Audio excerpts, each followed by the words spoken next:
नमस्कार दोस्तों, जैसा कि आपको ज्ञात है कि हम लगभग हर वैकेंसी आपको बताने की कोशिश करते हैं और अभी विशेष अभियान के तहत दिव्यांगजनों के लिए बम्पर भर्ती निकली है। मीन्स लगभग हर डिपार्टमेंट में वैकेंसी निकली है। यदि आपकी जान पहचान में कोई ऐसा दिव्यांग व्यक्ति है तो प्लीज़ आप उसे बता दीजिए। अगर वो 8वीं पास भी है तो उसकी वैकेंसी, उसकी जॉब लगभग पक्की हो सकती है। मीन्स वो फॉर्म डाल दें और उसका काम हो सकता है, क्योंकि कई सारे डिपार्टमेंट में वैकेंसीज हैं। इतना तो आप कर ही सकते हैं।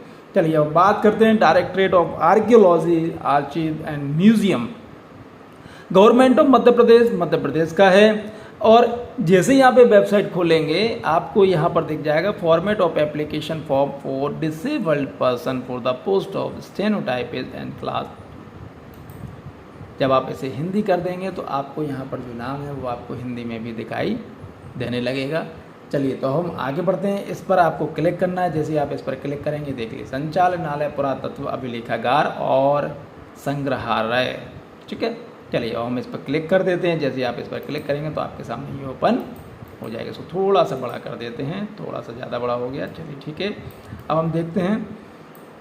देखिए एक चीज़ जो है, विनम्र निवेदन है कि यदि वास्तव में आपकी जान पहचान में कोई ऐसा व्यक्ति है तो प्लीज़ आप उसे बता दीजिए, जिससे उसका भला हो सकता है इसमें।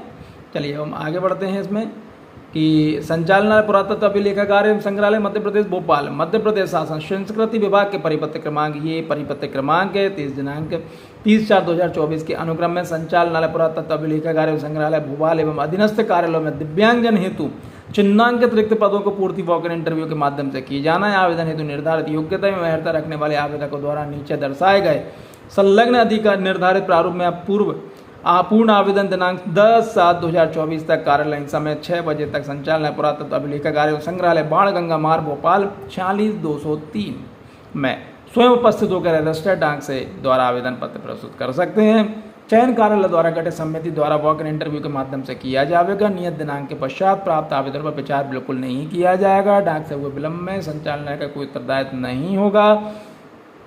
रिक्त पदों का विवरण, वेतनमान एवं आवश्यक अर्हता एवं शर्तें निम्नानुसार हैं। देखिए वैकेंसी अच्छी हैं। स्टेनोटाइपिस्ट 3य श्रेणी का, दिव्यांगजन विकलांगता श्रेणी ये है, पद संख्या ये है, श्रेणी है। अब आप इस चीज़ को देख लीजिए।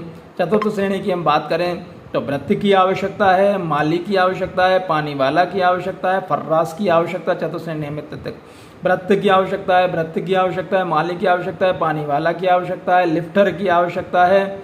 वेतनमान की अगर हम बात करें तो स्टेनो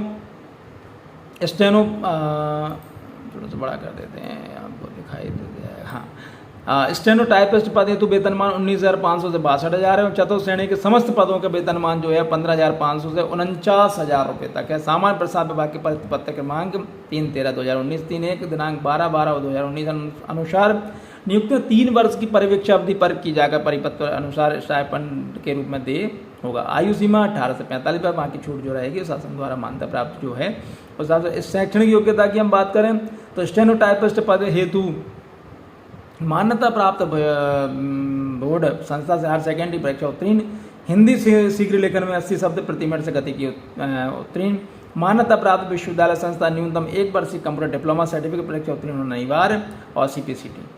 चतुर्थ श्रेणी के लिए समझ उसमें जो बात की जाए तो शैक्षणिक 8वीं पास उत्तीर्ण होना अनिवार्य है। आवेदक पत्र के साथ अधोलिखित दस्तावेज जानकारी संलग्न करने अनिवार्य रहेगा। जैसे कि जितने भी डॉक्यूमेंटेशन है वो आपको देना है। 100 प्रमाणित 2 फोटोग्राफ्स देना है। मूल निवासी होना चाहिए, उसका प्रमाण पत्र देना है। SC/ST जाति प्रमाण पत्र आपको देना है। जितने भी डॉक्यूमेंटेशन होते हैं दिव्यांगजन का भी डॉक्यूमेंटेशन वो आपको देना है। रोजगार कार्यालय का जीवित पंजीयन पत्र होना है। अगर आपकी विवाह की जो उम्र होती है उससे कम में अगर विवाह हुआ है तो आप इसमें आवेदन नहीं कर सकते। यदि आपके 2 या 2 से अधिक बच्चे हैं और जिनका एक का जन्म 26 अधिक संतान वाले 2 से अधिक संतान वाले 26/1/2001 के बाद अगर हुआ है तो आप उसमें पात्र नहीं होंगे। इस चीज़ को आप ध्यान से रखिए। और इस चीज़ को भी आप ध्यान में रखिए कि ये जो वेबसाइट है इस वेबसाइट पर जाके आप इसमें देख सकते हैं। archaeology.mp.gov.in पर आप इसमें देख सकते हैं किस तरह से लिफाफा भेजना है। यहाँ पे पूरी डिटेल दी हुई है कि इस तरह से आपको लिफाफा लिखकर भेजना है।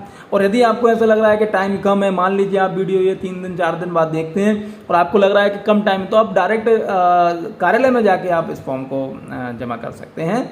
ठीक है, चलिए आगे और पढ़ लेते हैं, देख लेते हैं। बाकी अब यही चीज़ दी हुई है, इंटरव्यू के लिए होगा। सूचना पात्र आवेदकों को उनके आवेदक दर्शाए गए पते पर रजिस्टर्ड डाक के माध्यम से दी जाएगी। किसी भी बात की स्थिति में क्षेत्र भोपाल क्षेत्र रहेगा। बस बाकी यही है। अब हम और आगे देख लेते हैं कि इसमें जो आपका आवेदन रहेगा वो किस प्रकार से रहेगा। आप आवेदन का प्रारूप देख लीजिए। स्टेनोटाइपिस्ट एवं चतुर्थ श्रेणी के पदों हेतु दिव्यांगजन के लिए आवेदन पत्र का प्रारूप, स्व प्रमाण सत्यापित फोटोग्राफ प्रति आ जाएगी। यहाँ पर जो आप पत्र जो आवेदन कर रहे हैं जिस पद के लिए वहाँ पर आ जाएगा। यहाँ पे आपका नाम कैपिटल में आ जाएगा, पुरुष महिला आ जाएगा, पिता पति का नाम, माता का नाम, वर्तमान पता, स्थायी पता, मोबाइल नंबर, ईमेल आईडी, जन्म तिथि, 8वीं हाई स्कूल पर उसके आधार पर जन्म तिथि शब्दों में, दिनांक 1/1/24 को आपकी आयु, कितने वर्ष के हो गए, कितने माह के, कितने दिन के, आप मूल निवासी मध्य प्रदेश के हैं यदि हाँ तो उसमें प्रमाणित करें। चूँकि ये मूल निवासी मध्य प्रदेश के लोगों के लिए ही है, इस चीज़ का आप खास ख्याल रखिएगा। क्या आवेदक मध्य प्रदेश शासन मध्य प्रदेश के घोषित मान्य अनुसूचित यानी जाति प्रमाण पत्र वाला यहाँ पे किस स्थिति में वो लिख देंगे। मेडिकल द्वारा दिव्यांग प्रमाण पत्र क्रमांक, UDID पोर्टल द्वारा जारी दिव्यांगता प्रमाण पत्र क्रमांक, दिनांक, दिव्यांगता प्रकार, प्रतिशत, रोजगार कार्यालय नाम, पंजीयन क्रमांक, दिनांक, शासकीय अर्धशासकीय संस्था कार्यालय में कार्यरत आवेदनकर्ता अवधि का पूर्ण विवरण प्रमाण पत्र सहित संलग्न करने। वैवाहिक स्थिति देख लें कि आप विवाहित हैं या नहीं, यदि हाँ तो विवाह की तिथि, विवाह के समय आयु, जीवित बच्चों की संख्या, अंतिम बच्चों का जन्म दिनांक 26 जनवरी 2021 जन्म बच्चों की संख्या, यदि ग्रीन कार्ड धारक यदि हाँ अथवा नहीं। क्या अंतर्जातीय विवाह प्रोत्साहन योजना अंतर्गत आते हैं, हाँ या नहीं। शैक्षणिक एवं तकनीकी योग्यता प्रमाण पत्रों की स्वप्रमाणित छाया प्रति संलग्न करें। यहाँ पर आप जो भी परीक्षा उत्तीर्ण की होगी उनका नाम आ जाएगा, वर्ष आ जाएगा, किस बोर्ड से की वो जाएगा, विषय आ जाएंगे, प्राप्तांक आ जाएंगे, प्राप्तांकों का प्रतिशत यहाँ पर आ जाएगा। ठीक है, इस तरह से आप भरकर थोड़ा सा वो देख लेते हैं। संलग्न अभी प्रमाणित कुल संख्या क्या क्या लिखा हो, क्या क्या आपने संलग्न किया वो जाएगा, दिनांक आ जाएगा, डेट आ जाएगा, सॉरी स्थान आ जाएगा, डेट आ जाएगा, और आवेदक के हस्ताक्षर नाम आ जाएगा, स्वघोषणा जाएगी, मैं यानी आपका नाम, पिता पुत्री जो भी है पिताजी का नाम, इधर द्वारा घोषणा करता है करती हूँ मेरे द्वारा दी गई उपरोक्त जानकारी मेरे ज्ञान एवं विश्वास के अनुसार सत्य है, मैंने इसमें कुछ छुपाया नहीं है। मुझे यह संज्ञान है कि मेरे द्वारा सत्य भ्रामक जानकारी देने पर मेरे विरुद्ध आपराधिक दंडात्मक कार्रवाई की जा सकती है। दिनांक, स्थान आ जाएगा, दिनांक आ जाएगा, आपका हस्ताक्षर, नाम, पता आ जाएगा। इस तरह से जितना जल्दी हो सके उतना जल्दी फॉर्म भरकर भेज दीजिए। और अगर आपको ऐसा लगता है कि बहुत कम टाइम बचा है, एक दिन ही बचा, तो मेरे हिसाब से तो ये कि आप डायरेक्ट कार्यालय में जाकर फॉर्म जमा कर सकते हैं। और यदि आपको ये आपके काम की नहीं है तो अगर आपको ऐसा लगता है कि उस व्यक्ति को भेजना चाहिए, जिस व्यक्ति को आपको लगता है, प्लीज़ आप उसे भेज सकते हैं इस चीज़ को, या नहीं भेजना है, शेयर नहीं करना है, कोई दिक्कत नहीं, आप उससे बता दीजिए कि वहाँ पर वैकेंसी है। चलिए बहुत बहुत धन्यवाद, थैंक यू।